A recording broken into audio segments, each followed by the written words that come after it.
अचानक से संजय लीला भंसाली को क्यों पड़ा था थप्पड़? सलूकी की। थप्पड़ के पीछे क्या था पूरा मामला? ये देशद्रोही को सजा होनी चाहिए। दोस्तों, थप्पड़ पड़ा हो या ना पड़ा हो, पर इसकी गूंज बहुत दूर तक सुनाई दी थी।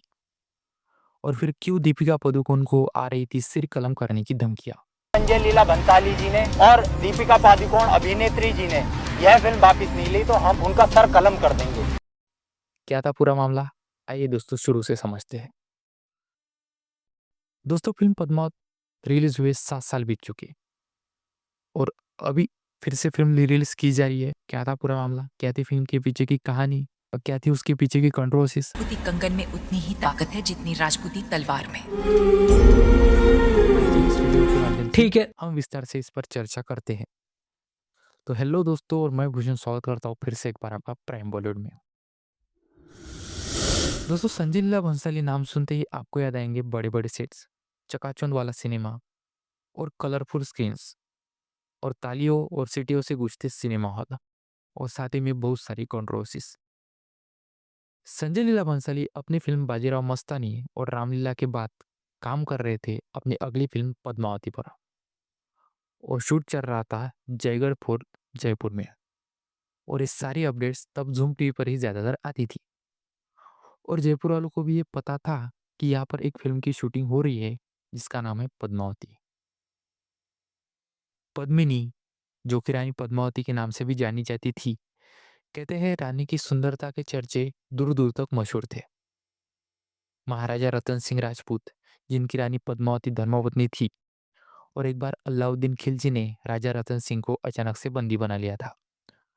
पर रतन सिंह को अलाउद्दीन खिलजी ने बंदी क्यों बना लिया था? तो कहते हैं अलाउद्दीन खिलजी को अपेक्षण हो गया था रानी से, और वो तब दिल्ली का सुल्तान था। क्योंकि उसको भी यह सुनने को मिला था कि रानी बहुत ही सुंदर है। और अलाउद्दीन ने चित्तौड़ पे जब हमला किया तो रानी पद्मावती और बाकी औरतों ने जोहर किया, यानी कि वो अग्निकुंड में उन्होंने खुद को सौंप दिया था।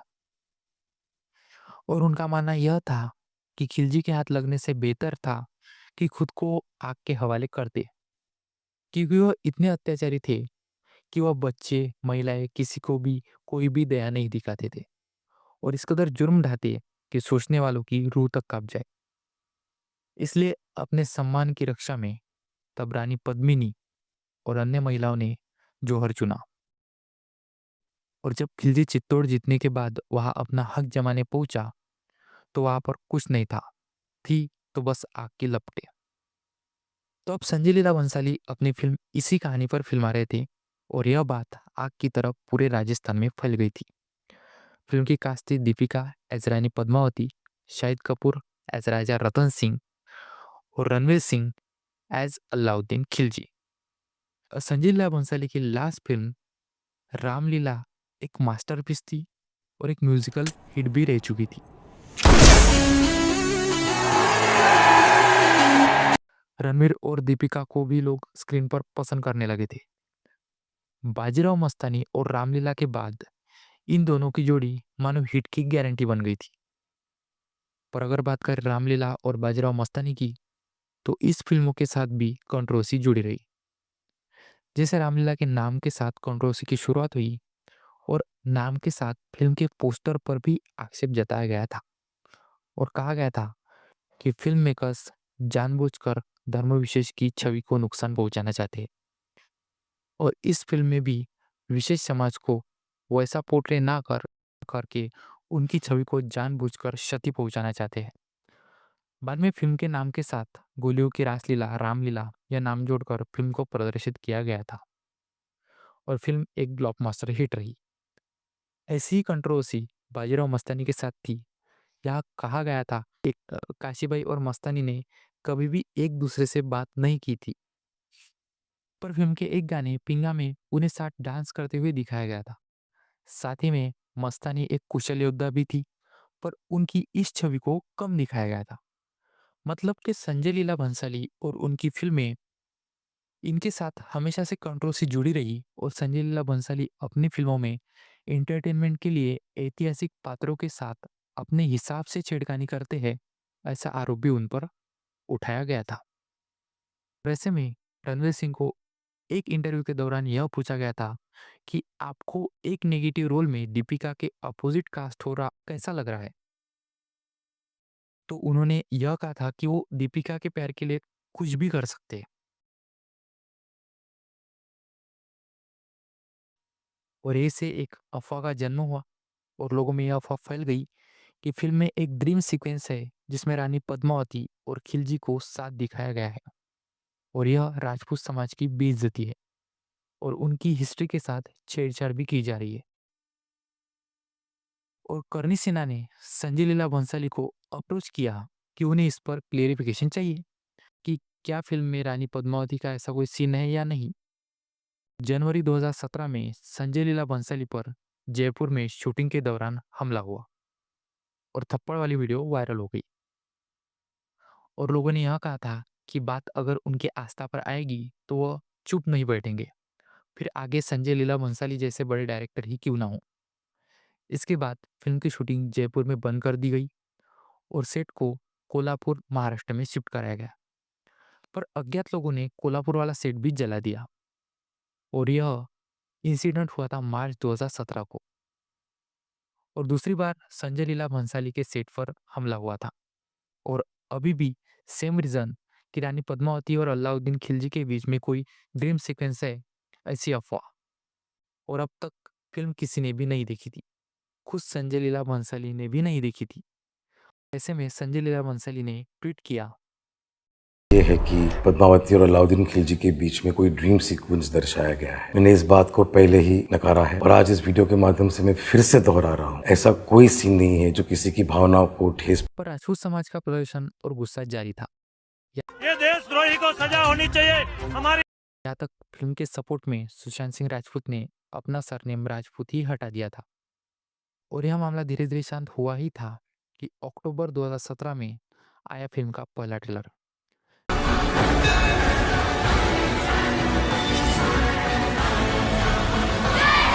जिसे देख लोग ड्रीम सीक्वेंस की अफवाह पर ही नहीं, फिल्म के सीन्स पर ही आक्षेप जताने लगे। लोगों का यह कहना था कि ये जो रानी पद्मावती की ड्रेस है ये सही नहीं है और रानी भरी दरबार में कैसे डांस कर सकती है। और फिर से एक बार प्रदर्शन शुरू हो गए। लॉकडाउन जैसा माहौल कोरोना के 2 साल पहले ही हो गया था। पहले राजस्थान में स्कूल और कॉलेजेस को बंद करवाया गया और फिर टीवी पर पहुंच छिड़ गई। कहना चाहता हूं कि संजय लीला भंसाली जो केवल एक हैं, हम 19 को लखनऊ जा रहे हैं। और लोगों ने फिल्म को बैन करने की मांग की और कहा कि फिल्म में खिलजी को ग्लोरीफाई करके दिखाया जा रहा है, वही राजपूतों को गलत ढंग से पोर्ट्रे किया जा रहा है। और अभी भी फिल्म किसी ने भी नहीं देखी थी, खुद संजय लीला भंसाली ने भी नहीं देखी थी। और फिर संजय लीला भंसाली ने अपने कुछ टीवी जर्नलिस्ट मित्रों को यह फिल्म दिखाई, जिसकी राजेश शर्मा को ये फिल्म दिखाई ताकि वो अपना पॉइंट ऑफ व्यू लोगों के सामने रख सके और लोगों को ये बता पाए कि फिल्म में ऐसा कुछ भी नहीं है। फिल्म को लेकर प्रदर्शन हुए, बयानबाजियां हुई, बहस हुई, लेकिन किसने ये फिल्म नहीं देखी। मैंने आज पद्मावती फिल्म में एक भी ऐसा सीन नहीं है जिसमें रानी पद्मावती को खिलजी के सामने झुकते दिखाया। पर करणी सेना का कहना था कि यह फिल्म उन्हें भी दिखाई जाए, पर वो यह बात समझने को तैयार ही नहीं थे कि प्रदर्शन के पहले ऐसे ही फिल्म किसी को भी नहीं दिखाई जाती। जब फिल्म बनाई जाती है तो उसमें बहुत से लोग मेहनत करते हैं, बहुत से लोग उसमें काम करते हैं। ऐसे में अगर फिल्म स्पॉइल हो गई तो बहुत ही भारी नुकसान झेलना पड़ सकता है और ऐसे कंडीशन में कुछ खास लोगों के लिए ही स्पेशल स्क्रीनिंग की जाती है, यानी कि रिलीज से पहले ही उनको फिल्म दिखाई जाती है। जैसे कि मूवी क्रिटिक्स और जर्नलिस्ट, ये लोग फिल्म को अच्छे से समझते हैं, क्योंकि अगर फिल्म एक बार स्पॉइल हो गई तो फिर वो देखने लायक नहीं बचती। घूमर सॉन्ग्स पर सवाल उठाए गए, जैसे कि रानी सबके सामने दरबार में कैसे नाच सकती है, तो उस पे भी क्लेरिफिकेशन आया कि वो सिर्फ राजा और रानी के बीच प्यार दर्शाने का सीक्वेंस है। उस वक्त कोई भी मर्द वहां पर मौजूद नहीं था। ढोल बजाना तो दूर की बात बादल, घूमे रे बखत रानी वास में हुकुम रे सिवा कोई मत आ भी नहीं और सकता। ड्रेसिंग सेंस का भी खास ख्याल रखा गया है। उस वक्त घूमर सॉन्ग बहुत ही पॉपुलर हुआ था और हमारे स्कूल के एनुअल फंक्शन में भी इसका बहुत ही बोलबाला था और उस वक्त हर स्कूल कॉलेज के एनुअल फंक्शन में घूमर टॉप चॉइस था और श्रेया घोषाल जी ने बहुत ही ब्यूटीफुल वॉइस में इस गाने को गाया था।